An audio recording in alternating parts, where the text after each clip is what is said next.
Olá pessoal, tudo bem com vocês? Estamos aqui hoje para mais uma aula de Ciências da Natureza para vocês que estão aí nos municípios que estão mais afastados de nós. Então, eu sou o professor Mábio de Biologia e estou acompanhado com a professora Ana Caroline, professora de Química. E Ana Raquel, professora de Física. Então, estamos fazendo essa aula para que vocês tenham êxito e mais conhecimento na prova do Enem que virá daqui uns dias. Combinado? Então vamos começar. Para começar, eu vou falar para vocês sobre bioenergética. Mas, professor, o senhor já começa com bioenergética? Vamos lembrar um pouquinho. Puxa para mim. Nós, no primeiro ciclo, falamos dos 5 pontos que mais caem no Enem, de biologia. Então, o primeiro foi ecologia, o segundo, tá bom? A ecologia, aquela das cadeias tróficas, aquela dos níveis de classificação dos seres vivos, de organização dos seres vivos, aquela das relações ecológicas, da poluição, de tudo isso que está ao nosso redor. A botânica é aquela das plantas, das briófitas, das pteridófitas, das gimnospermas, das angiospermas. Classificamos, fizemos questões relacionadas a esses dois assuntos. E agora, nós retornamos para falar com vocês sobre 3 outros assuntos.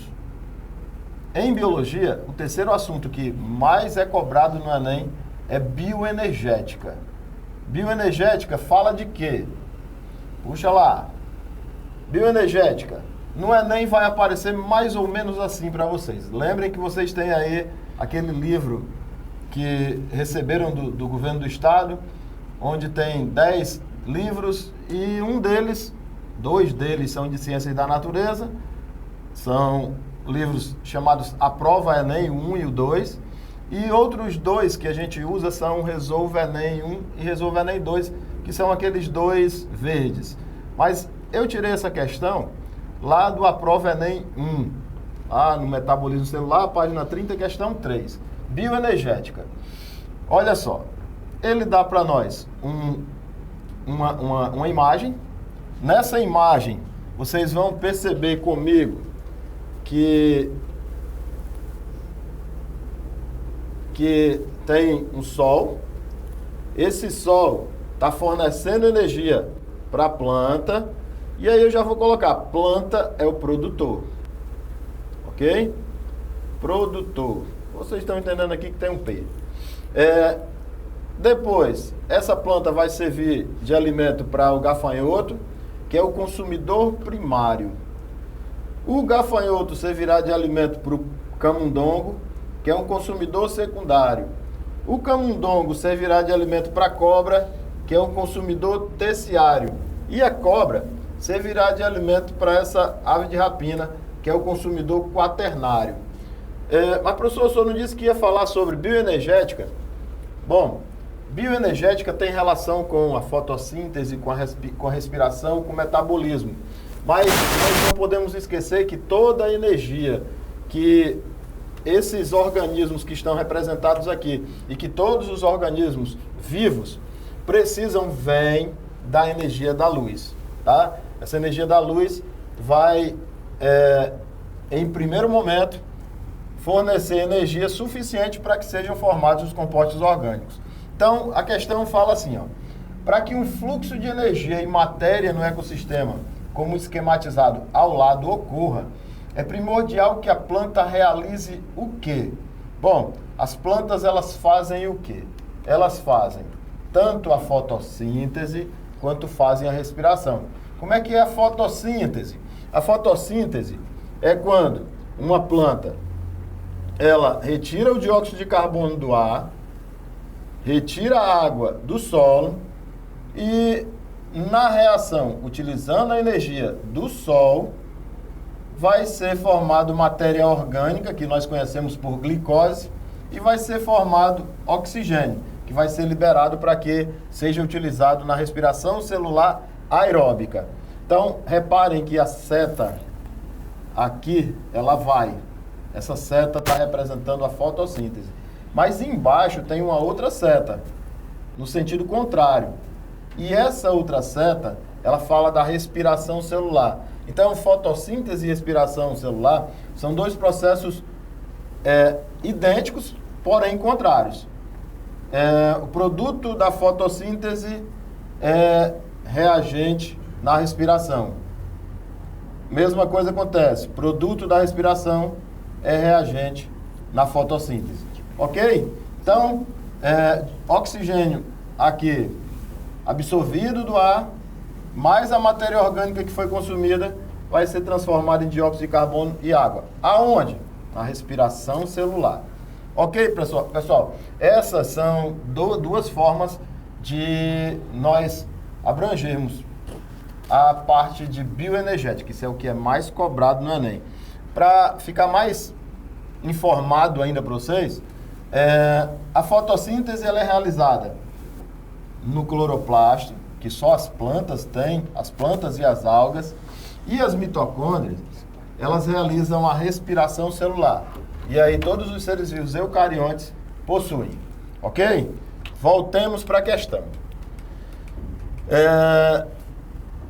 O nosso esquema, a nossa questão fala assim: é primordial que a planta realize, para que haja fluxo de matéria, fluxo de energia, ela vai realizar o quê? Fotossíntese. Lembre que a planta realiza fotossíntese e respiração, é um ser vivo. Respiração celular, a planta realiza respiração celular. Então tá, eu estou entre fotossíntese e respiração celular. Mas um processo é contrário ao outro. Porém, qual é o que produz matéria orgânica? O que produz matéria orgânica é a fotossíntese. Fermentação alcoólica e lática, essas são respirações celulares anaeróbicas, que não utilizam oxigênio para que haja produção de energia. Então, não é fermentação. E a quimiossíntese quem realiza são as bactérias. Então, para que a planta realize o processo de fluxo de energia num ecossistema, é necessário que ela realize o quê? A fotossíntese. Acertou quem colocou a letra A. Pessoal, agora a professora Ana Raquel continua com vocês. Bom, como a gente viu, né, professor de biologia, a bioenergética também é do top 5, certo, professor? Isso. A terceira, né? A terceira, né? Na parte de física, gente, eu venho trazendo aí para vocês eletrodinâmica, que está no top 5 em primeiro, tá? Então, o que é a eletrodinâmica? O que a eletrodinâmica aí vai estudar, né? Ela vai estudar o movimento das cargas elétricas. Então, na parte da eletrodinâmica, ele já vem trazendo aí as cargas elétricas, tá? E aí a gente tem esses conceitos que eu vou mostrar aqui para vocês no telão. Pode ir pro telão, por favor?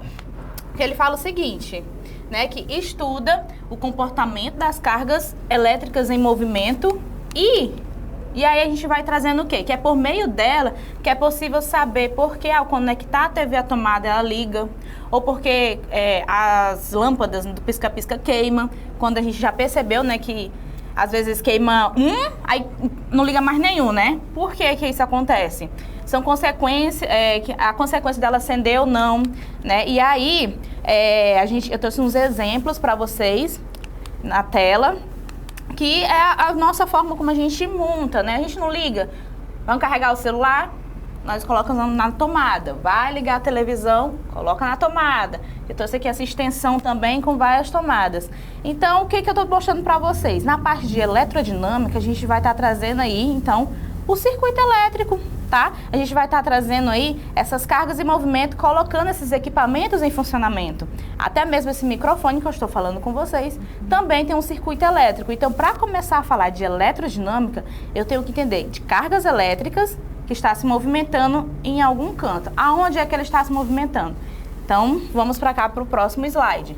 No circuito elétrico. Gente, circuito elétrico é o primeiro ponto, tá? Da onde essas cargas vão se movimentar. Aqui nesse GIF, né, tá representado aí um circuito. Nessa parte verde, aquele negócio que risca, será que vai riscar aqui? Nessa parte verde, ó, aqui, tá? A gente vai chamar ele de fonte. Percebe-se que aqui tem uma parte em vermelho e esse outro que está em preto, que seriam um positivo e um negativo, tá? Daqui a pouco a professora de química também vai falar disso. E aí, esse aqui é uma fonte. Essa fonte, pela essa imagem, a gente pode dizer que ela pode ser uma bateria, por exemplo. Mas pode ser a nossa tomada da nossa rede elétrica normal. O que a gente entende? Então, que as cargas elétricas contidas nessa bateria, nessa pilha, ou que vem da nossa tomada, ela vai ser descarregada em algum canto. E aí nós vemos esses fios, que a gente vai chamar de fios condutores, por onde, ó, tá passando essas bolinhas aí representando a energia passando, tá? E aí esses fios, eles vão passar, tá? Por cada... E a gente se depara com esses equipamentos. Aqui tem uma lâmpada, aqui temos uma outra lâmpada e aqui nós temos um interruptor, né? Que no caso aqui pode ser a nossa sala, na sala da sua casa, enfim. E aqui nós temos um interruptor. E aqui nós temos o quê? Um circuito fechado, já que quando você percebe na sua própria casa, quando você desliga o interruptor, ou você está abrindo aquele circuito, tá? Quando você liga, né, e aí acende as luzes, você está fechando o circuito. Então, essas cargas, elas só vão entrar em movimento quando o circuito estiver fechado. Tudo bem até aí esse entendimento? E agora, eu vou trazendo aqui os conceitos, né, gente? Porque parte da física, ele vem trazendo esses conceitos físicos, esses fenômenos físicos. Isso aqui é um fenômeno físico. Eu tô falando da parte externa, né, do que está acontecendo. A professora de química vai falar da parte interna aqui da bateria, do que está acontecendo aqui dentro da bateria, por exemplo. Mas eu estou falando da parte externa aqui. E aí essas bolinhas que estão em movimento, que vocês estão vendo aí no GIF, eu vou chamar ela então de corrente elétrica. E o que seria essa corrente elétrica? É o fluxo ordenado de cargas elétricas que se movem no condutor, né, nesse fio condutor aqui, gerando a energia elétrica que conhecemos. A corrente elétrica, gente, geralmente a gente dá esse símbolo I, que tá aqui, tá? Esse aqui, peraí. Isso. Enfim, e esse A, que é o ampere, é a unidade de medida da corrente elétrica, tudo bem? O que mais nós temos de informação? A corrente elétrica, gente, que é o I, que eu tô chamando ele de I, ele vai ser igual ao quê? Essa carga, eu não falei agorinha pra vocês que essas bolinhas a gente está representando, que é a corrente elétrica, então vai ser o quê? Essa carga dividido pelo tempo que ele sai da fonte e percorre todo o fio condutor e volta à fonte. Por que que ele é ordenado? Porque ele vai sair de um polo positivo, vai percorrer e voltar ali para o negativo, tá? Ele vai ser nesta ordem. Tudo bem? Então, por isso que ele é ordenado. E aí, para a gente saber a questão da carga, a gente vai fazer uma divisão dessa carga elétrica dividida pelo tempo. A gente vai saber, então, a corrente elétrica, né? Tudo que ele percorreu, que ele se move ali. Então, esse é o primeiro conceito, corrente elétrica, na parte de circuito elétrico, na parte de eletrodinâmica, porque eletrodinâmica é o todo, tá? Dentro da eletrodinâmica, a gente já tem aulas gravadas minhas, tá? No SEMEAC, nessa introduçãozinha de circuito elétrico, certo? De primeira lei de Ohm, segunda lei de Ohm, de associação de resistores, de geradores, de receptores, que é a continuação. E a parte mais cobrada, tá? Então, espero também que vocês vão lá e assistam. Mas vamos continuar aqui. Vimos corrente elétrica, então. Outro conceito aqui, né, dentro do circuito, nós temos a tensão elétrica. Ela pode vir também com esses nomes, ó, DDP, FEM, FEM ou FE100. O que seria? Todos são nomenclaturas, tá? A DDP é diferença de potencial, que é tensão elétrica. A FEM também é tensão elétrica, só que a FEM, ela é direcionada para pilhas e baterias. E a FE100, professor, por que tem um C no meio? É quando eu estiver falando de receptores, tá? E aí tem uma aula já gravada, quando eu estiver falando de receptores, é, por exemplo, uma televisão, que ela recebe, né, essa tensão elétrica, tá? Aí eu vou chamar de FE100. Mas, enfim, ela pode vir com essa nomenclatura, vai depender aí da questão. E todas elas, a unidade de medida vai ser em volts, que é o V. Você já viu um aparelho aí em volts, tá? Então, DDP, tensão elétrica, a FEM, tá? Vai ser em volts. E o U é só uma representação, tá? U. Então, o que diz a tensão elétrica? Provoca o movimento ordenado dessas cargas, denominado corrente elétrica. A gente viu, então, a corrente elétrica, essas bolinhas andando. Já a tensão vai estar aqui, ó, nessa bateria, gente, né? Essa bateria aqui que eu falei pra vocês, ó, nessa aqui, tá? Então, a tensão, ela vai provocar esse movimento das cargas elétricas, tudo bem? E aí, o nosso outro conceito é a resistência elétrica. Observe que nós temos duas lâmpadas, tá? E a resistência elétrica, ela vai estar direcionada a esse equipamento que está dentro do circuito. Eu vou chamar por esse símbolo, é a unidade de medida, que é o ohm. E o que ele me diz? Que a capacidade de um condutor se opor e dificultar a passagem da corrente elétrica. Aí você pode perguntar assim para mim: professora, está dificultando a passagem da corrente elétrica. A corrente elétrica não é energia elétrica que está em movimento? Então, se eu tenho ali um resistor, ele está dificultando, mas pensa comigo. Eu não estou falando que o resistor não é um equipamento, ali a lâmpada. Se está passando a energia elétrica por ele, né? Ele vai entrar em funcionamento, né? Então, essa energia elétrica que está passando, que vai colocar a lâmpada, por exemplo, em funcionamento, ela acaba também gerando outros tipos de energia. Então, essa energia que passou pela lâmpada também gerou outros tipos de energia. Então, por isso que ela dificulta essa passagem da corrente, porque parte dessa corrente fica para o funcionamento do equipamento, tudo bem? Então, por exemplo, a gente percebe que na lâmpada ela fica quente. Por que ela fica quente? Porque ela transformou energia elétrica em térmica. Esse é só um exemplo, tá? Mas para vocês começarem a conectar essas ideias. Vamos voltar aqui. Então, esses são os três conceitos principais, né?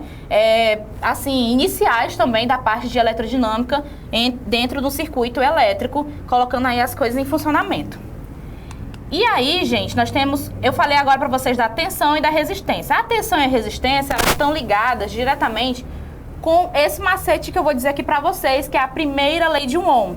Vocês viram agora que eu falei da corrente elétrica, que é as cargas dividido pelo tempo, certo? As cargas elétricas dividido pelo tempo. Mas e a resistência e a tensão? A gente vai chamar, então, a primeira lei de Ohm.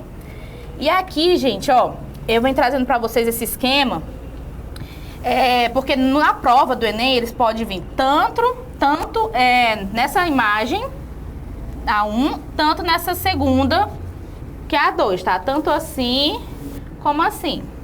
Mas as duas estão me falando a mesma coisa. Olha só. Aqui eu tenho uma fonte. Lembra da fonte? Quem vai mandar minha tensão elétrica ou minha DDP. Neste caso, que é uma bateria, minha FEM. Tem o polo positivo e negativo, porque as cargas são ordenadas. Ela sai de um polo para o outro. E eu tenho aqui a minha resistência, que é minha lâmpada. Então, esse circuito, né? Ele também pode ser representado nessa esquemática aqui ao lado, ó. Olha só, esse U, ele tem um travessão maior e um menor, né? Aqui é o menor e esse aqui maior. E observe que o maior sempre será positivo e o menor sempre será negativo. Quando eu tiver esses dois travessões, ele está me dizendo que é a fonte. Pode ser uma tomada essa fonte? Pode. Pode ser uma bateria? Pode. Pode ser uma pilha? Pode, porque ele está me dizendo de onde vai sair minha tensão. Ele está dizendo que, então, essa carga, né, vai correr pelo esse fio, e aí esse fio condutor. Essa daqui, ó, que é o R, nesse zigue-zaguezinho, ele está me dizendo que é a resistência. Como eu estou dizendo que essa representação é igual a essa, eu estou dizendo, então, que esse R é a minha lâmpada, tudo bem? É a minha lâmpada. E o nosso I ali seria, então, a corrente saindo da bateria, enfim, da fonte, e percorrendo pelo fio condutor, passando pelo equipamento. Beleza? Então, pode vir também dessa forma, tá? E aí, gente, o macete que eu vou trazer para vocês da primeira lei de Ohm. O I a gente falou que é a corrente elétrica dada por ampere, que é a letra A. O U a gente falou que é a tensão elétrica, que é o volts. O R é a resistência elétrica, que é o Ohm. Como é que a gente pode, então, lembrar isso aqui na prova quando cair uma questão? O U vai ser o quê? Igual ao meu RI, ó. Meu R aqui, meu R vezes I, tá multiplicando aqui embaixo? Então, quando eu quiser saber a tensão elétrica, eu multiplico a resistência vezes a corrente. Coloquei aqui também escrito, para vocês fazerem anotações. Quando eu tiver com o I, quem é o I? É a minha corrente. Quando eu quiser, eu vou o quê? Dividir, ó, o U sobre o R, fazer uma divisão. Então, minha corrente vai ser o quê? Minha tensão dividido pela minha resistência. E a minha resistência, então, ficou o quê? U dividido por I. Quem é? Tensão dividido pela corrente elétrica. Tudo bem até aí, gente? Esse foi, bem resumidamente, a parte conceitual, até a primeira lei de Ohm, né? E agora a gente vai resolver uma questãozinha, tá? Também do livro que vocês receberam. E olha só essa questão. Página 93, questão 15 da prova Enem 2, Ciências da Natureza, tá? Ele vai falar aqui porque os celulares explodem. Gente, o interessante primeiro é a gente grifar, né, ler o enunciado, o comando, ler o comando e depois ler a parte do texto e grifar, né, aquilo que a gente vai precisar utilizar no cálculo, tá? Quando vier em cálculo. Então ele fala assim, primeiro o comando, ó, considerando a resistência interna de um típico celular de 5 ohms, então ele já está me dizendo aqui que o meu R, né, é igual a 5 ohms. Tá bem bonitinho o meu ohms, né, mas dá para entender. De acordo com as informações contidas no texto, a diferença... Gente, o que é diferença na matemática? Diferença é uma subtração. Então, a diferença é em volts. E eu tenho que subtrair algo de mesma medida. Então, vai ser a diferença em volts. Volts é a tensão elétrica, certo? Que a gente acabou de verificar. Entre a tensão elétrica fornecida pela bateria, então eu vou ter uma tensão da bateria ao aparelho durante a conversação e durante o modo espera. Então, eu vou ter uma tensão também aqui, ó, do modo espera, tá? Beleza. Agora, vamos ler ali. Gente, esse enunciado é um pouquinho grande, ó. E como a gente tem um pouquinho de tempo, mas vamos aqui rapidinho esse segundo parágrafo, que ele fala assim, ó. As baterias mais comuns nos aparelhos modernos são de lítio, né? Professor, certo. Mais leves e mais eficientes que os modelos antigos. No entanto, mais delicadas, sendo facilmente afetadas por alterações bruscas de temperaturas e choques mecânicos. Aí eu grifei aqui até para você já em verde. Além do que, é natural o aquecimento do aparelho durante a conversação. Ou então a gente já sabe que a gente vai precisar disso aqui. Já que a corrente elétrica aumenta a cerca de 5 vezes, olha, em relação ao modo espera, que possui uma corrente elétrica de apenas 100 mA, dissipando mais calor aos componentes. Então aqui eu vou separar desse lado, tá? Por causa do espaço, as informações que a gente precisa, ó. O meu R é igual a 5 ohm, que eu tinha separado ali já. O meu UB, né? O que seria meu UB, gente? Vou voltar aqui rapidinho. Quem seria meu UB? Ó, a tensão da bateria. E aqui eu coloquei o UE. Quem seria meu UE? Do modo espera. Coloquei o E de espera, tá? Como é uma diferença, então uma subtração da bateria menos o modo espera. Então vamos prosseguir aqui. Do modo espera, eu vou colocar o quê? Usar aquela primeira fórmula da lei do Ohm. O U igual a R vezes I. Por que o U, professor? Porque está pedindo a diferença da tensão. Então, eu vou trabalhar com a tensão elétrica. E aí, o que ele me diz lá? Que o meu I, ó, ele é 100 mA. Eu vou pegar esse mA e vou colocar só em ampere. Então, eu vou correr as casas decimais, tá? E vai ficar o quê? 0,1 ampere. E aí, prosseguindo, então, eu vou ter o quê? 5 é de quem? Daqui, ó. Tá? Da resistência, vezes aqui, 0,1. Então, a minha tensão eu vou ter quanto? Do modo espera, 0,5 volts. Tudo bem? Agora, a gente vai ver o da bateria. Esse aqui foi do modo espera. É a mesma fórmula, só que agora da bateria. Como a gente já fez a nossa corrente 0,1 ampere, ó, 0,1 vezes... Aqui eu botei um ponto, né? Mas, enfim, você já compreende que é uma multiplicação. Multiplicação, aí eu coloquei 5 vezes, aumentou 5 vezes, foi o que eu disse a questão. Então, eu vou pegar a minha corrente, que eu tenho, vezes 5, que aumentou. Olha quanto ficou, 0,5 ampere. Então, vou ter o quê? Que a minha tensão da bateria vai ser 5 da resistência, aqui é 1 vezes 0,5 do que aumentou, ó, desse que aumentou aqui, que é igual a 2,5. Então, da minha bateria, vai ser esse 2,5 aqui, tá? Então, como é que vai ficar, ó? O B, tensão da bateria, menos a tensão do modo espera, o E, vai ficar como? 2,5 menos 0,5, que é 2,0 volts. Ó, gente, essa questãozinha, mas é assim mesmo. Tá? Então, nós temos aí a alternativa, letra C. Tudo bem? Tudo bom? Eita, professora, vamos revisar aí, gente. E agora é uma professora de Química. E aí, pessoal, tudo bem com vocês? Então, vamos dar aí continuidade. Se vocês observaram aí, os assuntos, eles estão bem intercalados, né? Bem próximos. Por isso que a gente está utilizando aí esse método de ficar intercalando, porque um vai contribuindo para o outro.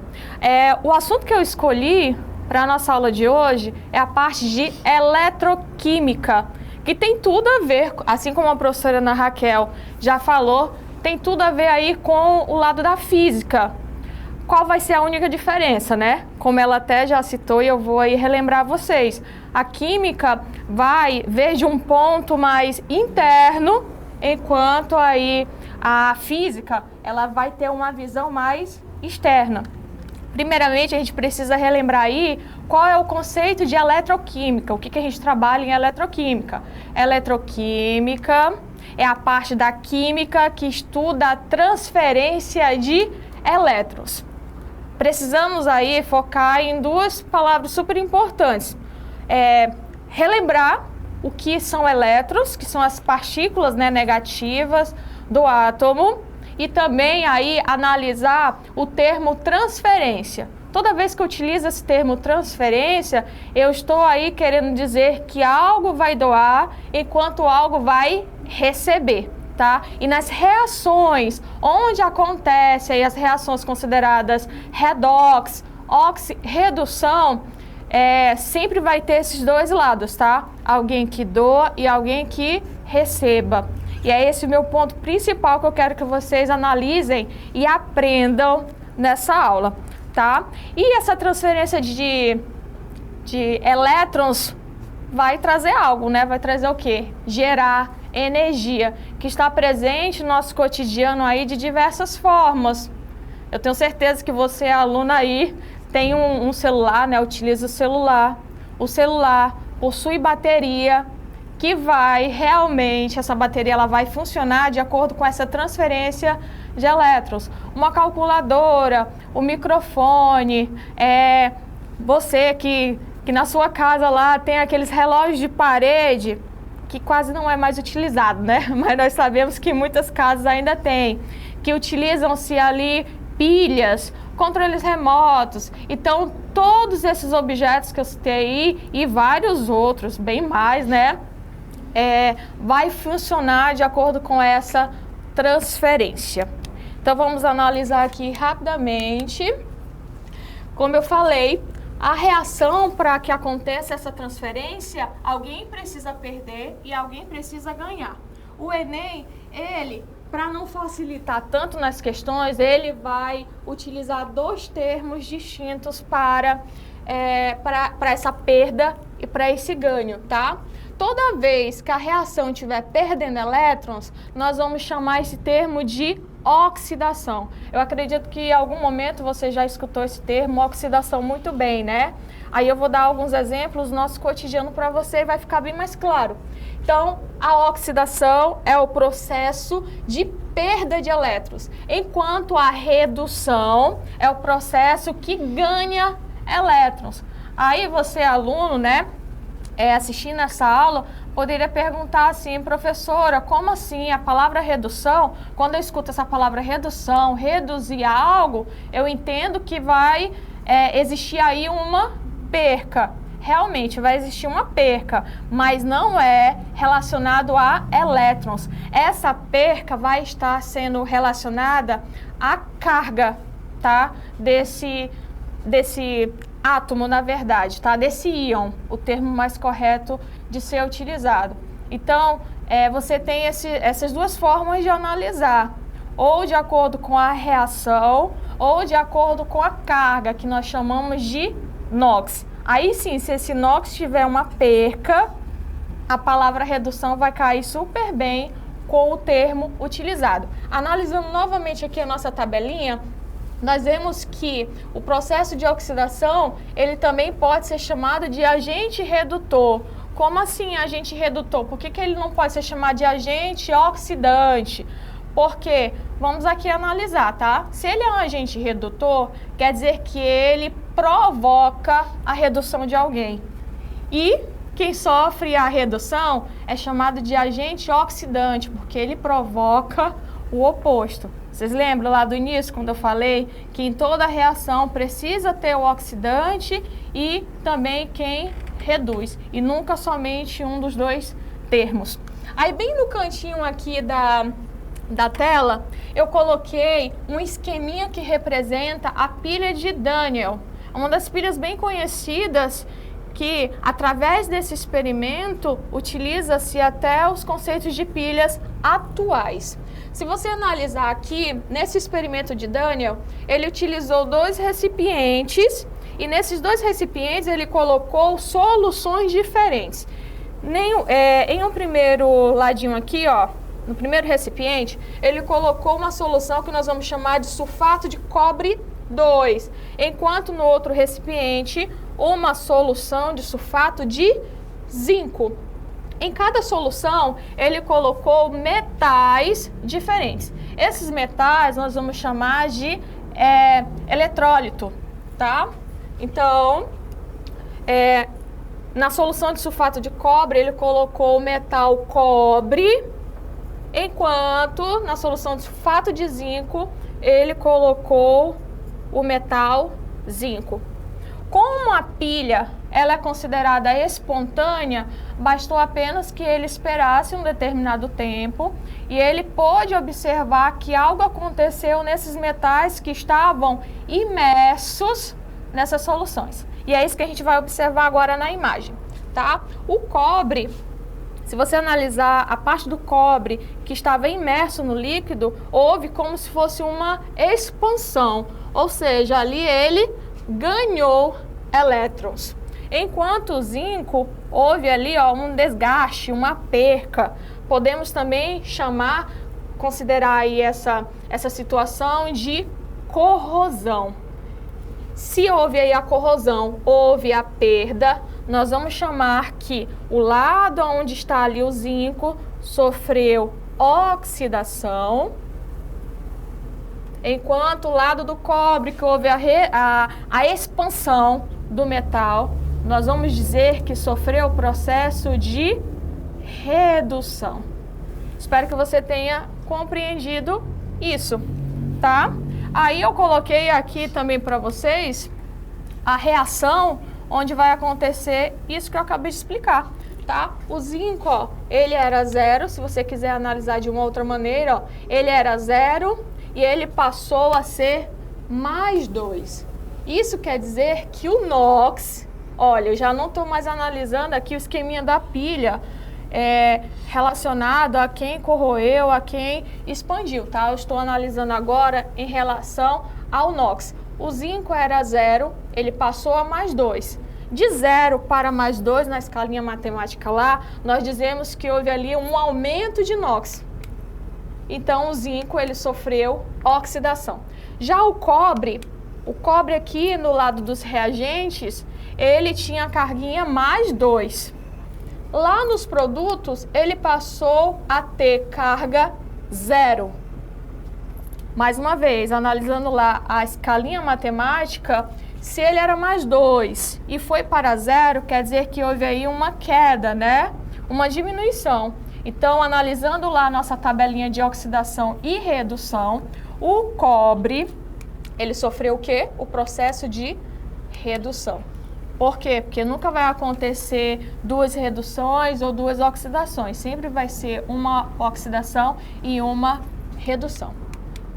E um macetezinho aqui, que eu gostaria muito de trazer para vocês, é que toda vez do lado da oxidação, o metal ele vai ser chamado de ânodo, tá? Na oxidação. Enquanto do lado da redução, o eletrodo ele vai ser chamado de cátodo. E como é que vocês vão fazer para não esquecer isso, tá? Eu trouxe aqui algumas dicas para vocês.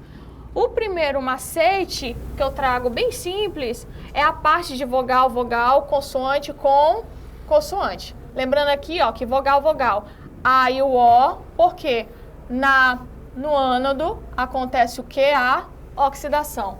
Consoante, consoante, como assim, ó? O C, que é o cátodo, vai acontecer o que? No lado da redução. Na redução. E aqui uma palavrinha que eu gosto muito de falar para os alunos, se ele esquecer de basicamente tudo no dia lá que ele estiver respondendo qualquer questãozinha relacionada à eletroquímica, leve o termo pão, a palavrinha pão. Por que, professora, pão? Porque o pão significa o P do pão na pilha, o ânodo tem carga negativa. Então lá o tiozinho, lá o tio da palavra pão vai se tornar ali a carga negativa, tá? Então no ânodo é o lado negativo e ele sofre oxidação. Então esses são alguns dos macetes bem bacana para você trazer, principalmente pro dia que você estiver lá respondendo as questões. E lembra desse termo, tá? Esse macete aqui, ele salva bastante. E o potencial padrão de redução vai te ajudar, de acordo com essa tabelinha, vai te ajudar a saber a voltagem da pilha, se a gente está trabalhando com uma pilha ou com uma bateria. Então, é através dessa tabelinha de potencial de padrão de redução que nós vamos saber qual vai ser a tensão, a potência dessa pilha que nós vamos trabalhar. Aí eu coloquei aqui bem mais próximo de vocês, para ficar bem mais fácil de vocês analisarem, tá?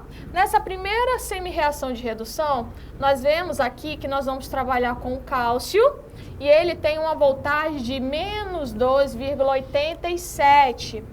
Aí lá no finalzinho aqui, ó, bem no meio da nossa tabelinha, trabalhamos com o cobre, com a voltagem de mais 0,34.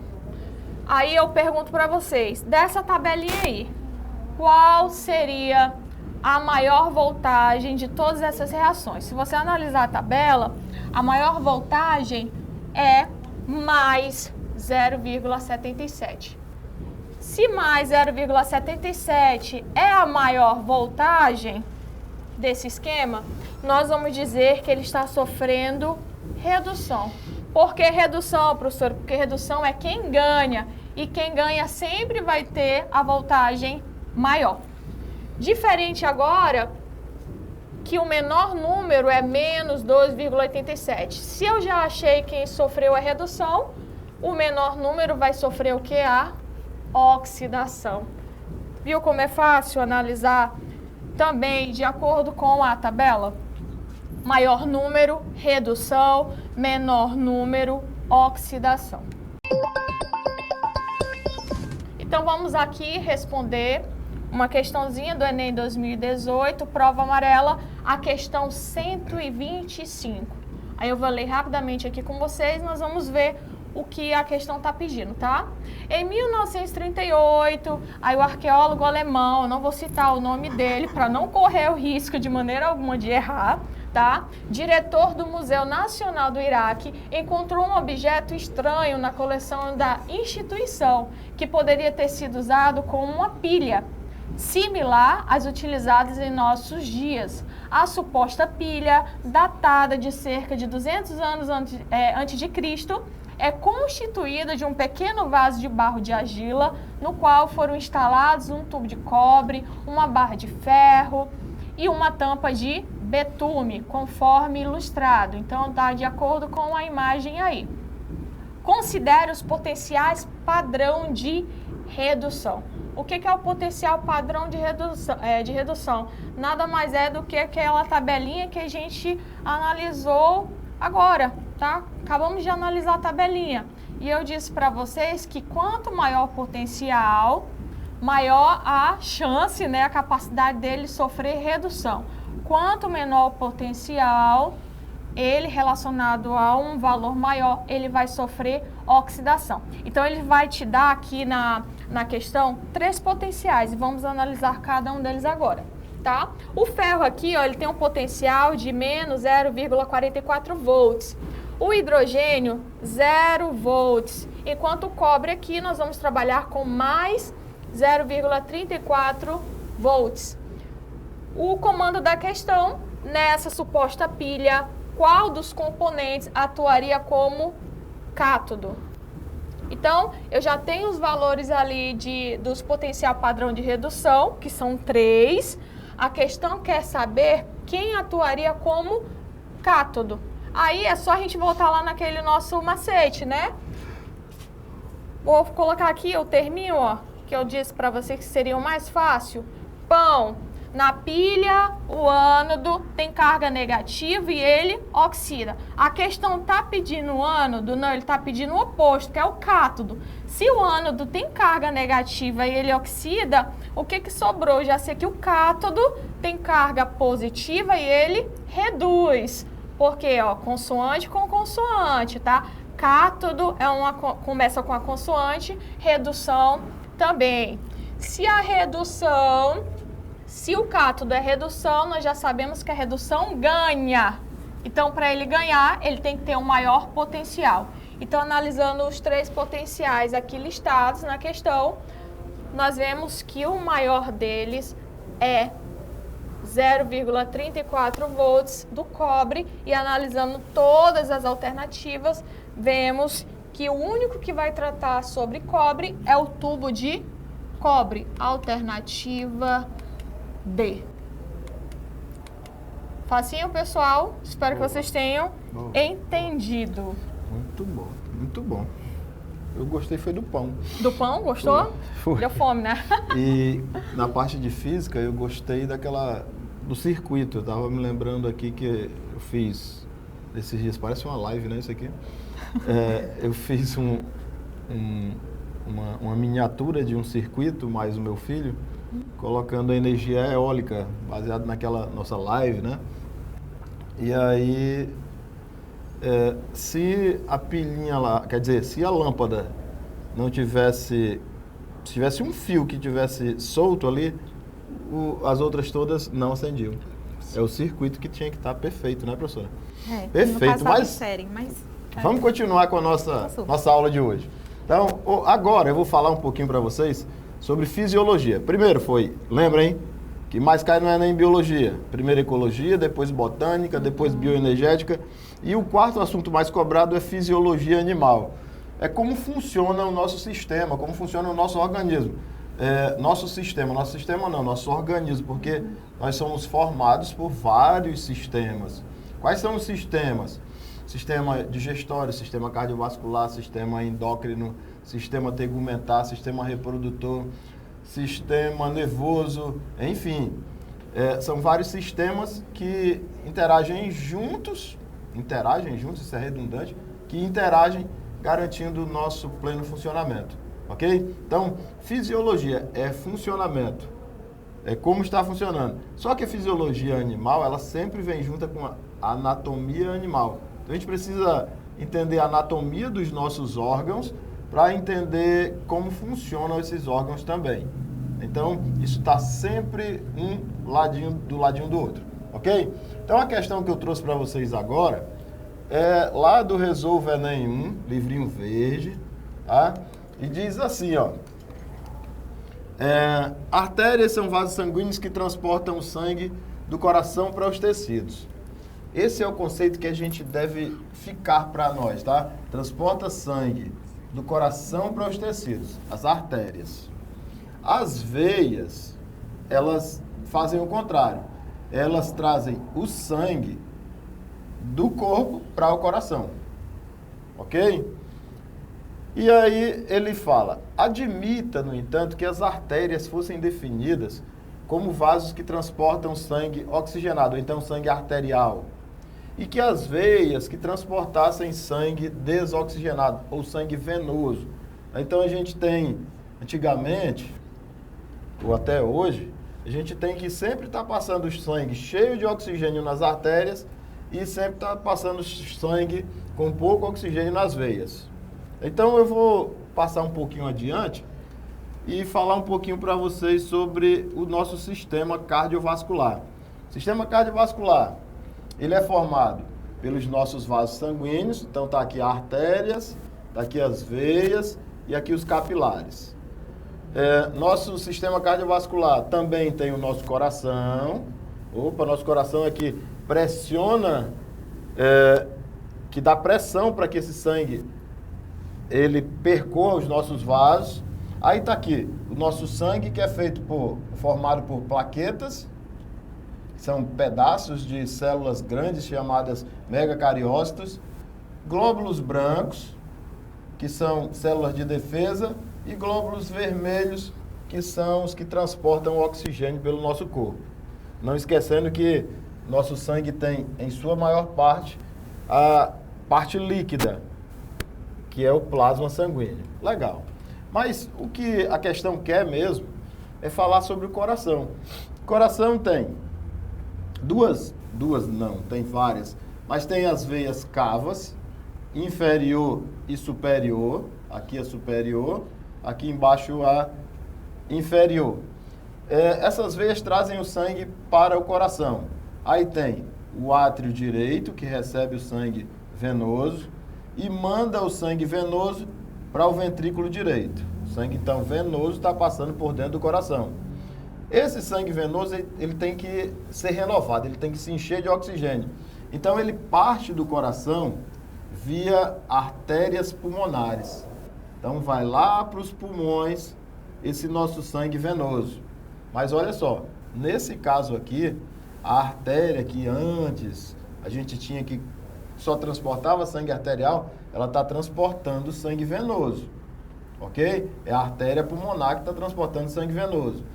O sangue lá nos pulmões é oxigenado e volta para o coração, via veias pulmonares. Então aqui, as veias pulmonares que estão trazendo sangue arterial para o nosso coração.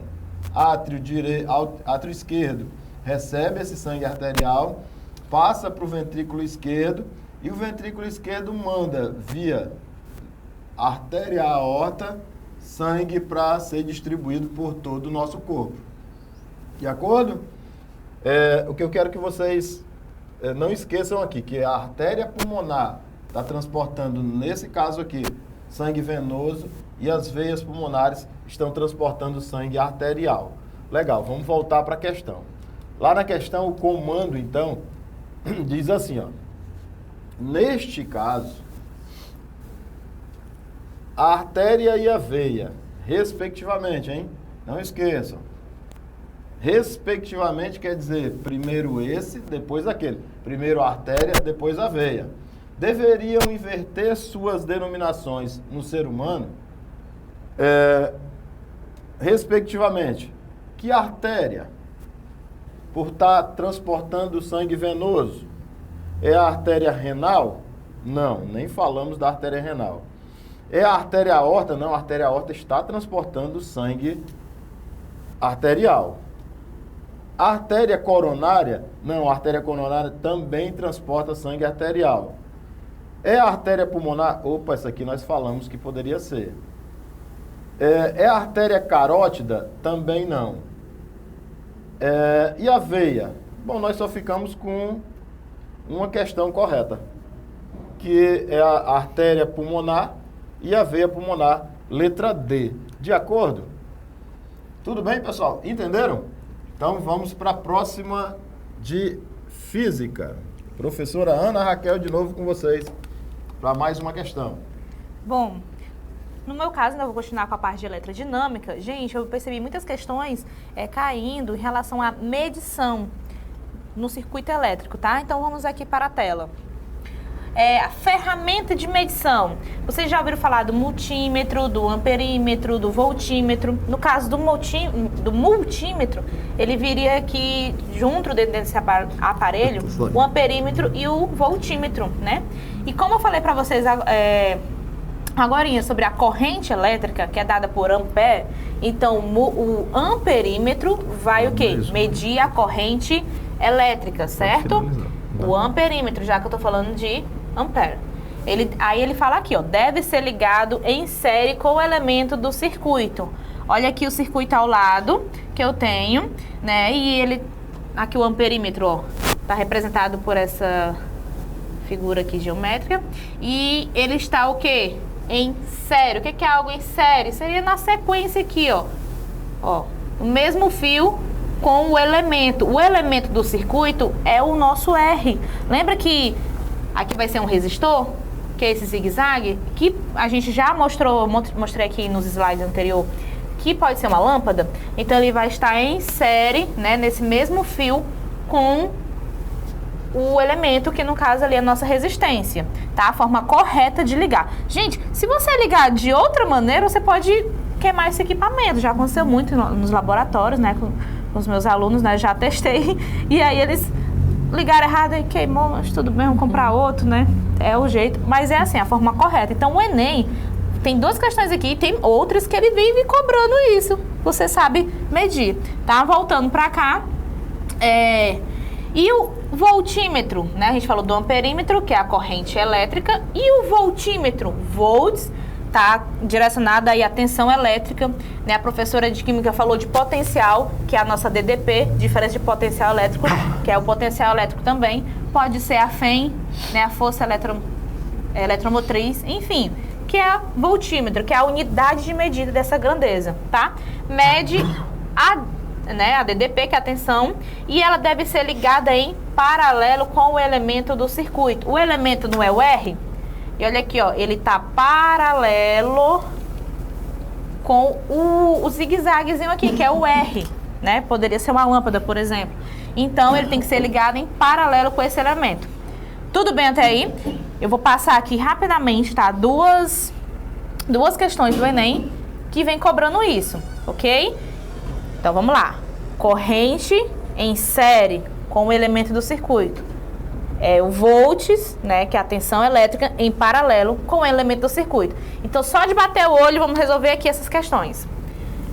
Caderno amarelo, Enem 2020, Ciências da Natureza, questão 106. Aí ele fala aqui, ó. Qual dos esquemas indica a maneira com que o amperímetro mede o quê? Corrente elétrica. Deve ser ligado e a leitura por ele realizada. Gente, aqui ele tá falando aqui no enunciado, né? É assim, uma pessoa percebe que a bateria do seu veículo fica descarregada após 5 dias sem uso, né? Seu veículo lá parado fica descarregado. No início desse período, a bateria funcionava normalmente e estava com a total de sua carga nominal de 60 ampere-hora. Futuramente a gente vai usar esse dado aqui, tá? Então circula. Pensando na possibilidade de haver uma corrente de fuga que se estabelece mesmo com os dispositivos elétricos do veículo desligados, ele associa um amperímetro digital a um circuito do veículo. Aí nós temos aqui a letra A, ó, gente, ó. A letra A, então ele tá aqui, ó. Nós temos a bateria. Bateria nossa, no caso, é a fonte, né? Com polo aqui, ó. Por exemplo, positivo e o negativo. Opa. Pronto, positivo e negativo ali não ficou muito bom, mas é um positivo e um negativo aqui, tá? Enfim, como a gente já viu. E aí, olha só o que ele colocou. Ele colocou o amperímetro, que é o equipamento, em paralelo com a bateria. É com a bateria, gente? Ou é com o elemento do circuito? É com o elemento do circuito, tá, gente? Então, essa A já tá totalmente errada. Tá bom? Tá totalmente errado isso aqui. Vamos para B. Nós estamos falando do quê? De corrente elétrica amperímetro. Na B, olha aqui, nós temos a bateria, que está em série, e o amperímetro, que está em série com o elemento do circuito. Nós acabamos de ver que para a gente calcular, ou para o medidor, né, para a ferramenta aqui de medição, que é o amperímetro. Saber o que está se passando em relação à corrente elétrica, não tem que ser ligado em série? E ele não está ligado aqui em série com o circuito, ó. Então, a B é uma futura alternativa. Aqui está correto, porque está em série com o elemento do circuito, tá? Está até ali, o circuito do veículo, que é o que fala a questão. Aí eu grifei, né, aqui, ó, após 5 dias, que já a gente vai utilizar isso, tá? Calma aí, primeiro vamos analisar. Então, a gente for com a B por enquanto. AC, gente, AC, o amperímetro, olha aqui, ó, tá ligado paralelo com a bateria. Já tá errado. Ele tem que ser ligado, no caso, em série com o circuito. Olha a D. A D tá ok, ó, tá em série com o circuito, tá até parecido com a B, certo? E a E? Menina, a E tá uma confusão, né, ó, um zigue-zague doido aqui, mas tá em quê? Aqui é como se fosse paralelo também. E não é ligado em paralelo, é em série. Então, aqui eu separei as duas possíveis questões para ser certas, né? Que é a B e a D. Agora, verifique que aqui tá dizendo 5 ampere e aqui tá dizendo 12. E aí, por isso que eu grifei no começo aquelas informações. Lembra no começo que a gente viu a questão da carga? A corrente elétrica é igual a carga elétrica dividida pelo tempo. E lá no enunciado ele diz o quê? 60 ampere hora. Dividido pelo tempo, que foi, ele deu 5 dias. Professor, porque ele tem 24, não tem na questão. Vamos lá. Porque para mim colocar em horas, a gente tem que... Olha, gente, verifica as unidades de medida. Horas com horas. Então eu tenho que pegar aquele dia e multiplicar por 24, ó, dia vezes horas. Então, vou ficar com quanto? 60 ampere hora dividido por 120 horas. Agora sim eu tenho as mesmas unidades de medida. Fazendo ali, ó, vou cortar H com H, hora com hora, vou ficar com quanto? 0,5 ampere. Qual a alternativa? A letra B. E aqui eu coloco as informações, mede corrente e deve ser ligado com o elemento do circuito. Tudo bem? Aí, olha, outra questão também que caiu já em 2022, tá? Dessa mesma informação. Eu só vou ler aqui embaixo, ó. Ao ser ligado o multímetro, deixa eu grifar aqui, a grandeza física e o seu valor correspondente de caso na tela são, respectivamente. Vamos ver aqui. No caso, eu vou ter que fazer a divisão da corrente elétrica, tá? Eu acho que eu só esqueci de grifar aqui, gente, mas tá ali, tá? É que eu tô correndo um pouco por causa dos meus colegas, que também tem que concluir. Então, eu vou pegar 5,62 dividido por 40, que é o que dá lá, que vai dar esse número quebrado aqui, que é a nossa alternativa. Percebe-se aqui, gente, rapidinho nessa questão, que nós temos pilhas, ó, né? E aqui já vai ser outra aula que eu já tenho gravado em relação à associação de geradores, tá bom? E, enfim, essa aqui também foi só a questão da multiplicação, da divisão, né, na verdade, da corrente que a gente já viu no começo. E é isso, gente. Deixa eu passar aqui para minha colega para finalizar também o nosso pessoal, conteúdo. Então, a gente vai apenas só finalizar, tá? Espero muito que você tenha compreendido tudo que foi falado, né, nessa aula. E eu vou aqui recapitular rapidamente, só fazendo uma pequena correção, tá? Quando eu estava citando lá a pilha, que eu falava que o metal era chamado de eletrolito, na verdade ele é chamado de eletrodo, tá? É a única correção que eu gostaria de fazer. E trazer aqui algumas informações bem relevantes para vocês. A única diferença de pilhas para a bateria vai estar relacionada à voltagem, tá? A pilha ela tem um valor ali aproximadamente de 1,10 volts, ou seja, a voltagem aí é bem pequena, né? Enquanto a bateria ela vai ter uma voltagem bem maior. Podemos encontrar baterias aí de 10, 15, 18, né? No nosso cotidiano a gente não consegue ligar uma moto, por exemplo, com pilhas, porque precisa porque precisa de uma voltagem bem maior, tá? Diferente aí de um relógio de parede que nós não utilizamos bateria, e sim pilhas. Aí tudo isso é a única diferença, tá? Tem muita gente que leva para outras questões, mas não é dessa forma, é apenas relacionadas à voltagem. Então, só recapitulando aí, fazendo um resumão, estudamos lá que nas pilhas ou baterias, né? nós temos dois lados, o lado que sofre oxidação e redução. Redução é aquele lado que ganha, a oxidação é o lado que perde elétrons. No mesmo lado da oxidação, nós temos o eletrodo, que é aquele metal, que vai ser chamado de ânodo, vogal com vogal. Do lado da redução, o metal que é o eletrodo, ele vai ser chamado de cátodo e ele possui carga positiva. O ânodo, ele possui carga negativa, assim como nós conhecemos nas pilhas de hoje em dia, né? Atualmente, todas as pilhas, elas possuem dois lados, dois polos, o polo positivo e o negativo. E é isso que vai acontecer aí, a pilha funcionar. Essa reação aí de transferência de elétrons. Gostaríamos aí agora de concluir, né? Encerrar essa nossa aula. Mais uma vez, espero muito que vocês tenham compreendido, anotado no caderno de vocês as informações mais importantes. E espero que vocês tenham aí uma ótima preparação, né? Porque estamos bem próximo aí do Enem. Nós temos certeza que vocês, estudantes aí que estão se esforçando bastante, assistindo nossas videoaulas, né? Fazendo as atividades, resolvendo lá as questões dos livros que vocês receberam, né? Fazendo os simulados que estão presentes aí, praticamente aí nos meses. Vocês vão se dar muito bem.